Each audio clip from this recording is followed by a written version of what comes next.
You ask Tiger to calculate. This deals with finding the midpoint between 2 points.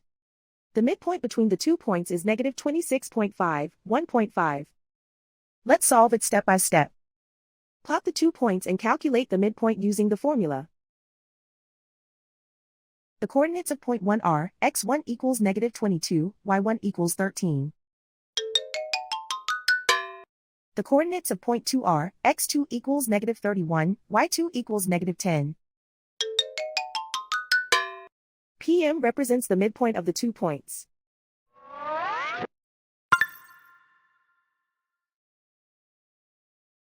Use the x values in the midpoint formula to find the midpoints x. x1 equals negative 22.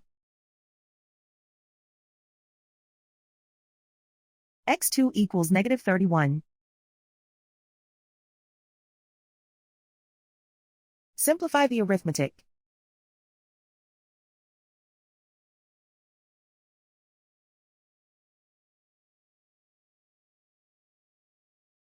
Use the y values in the midpoint formula to find the midpoints y.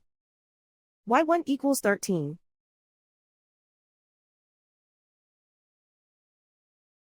y2 equals negative 10.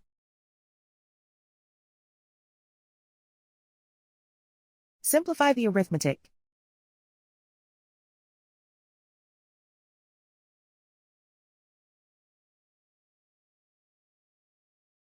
And so, the midpoint is negative 26.5, 1.5.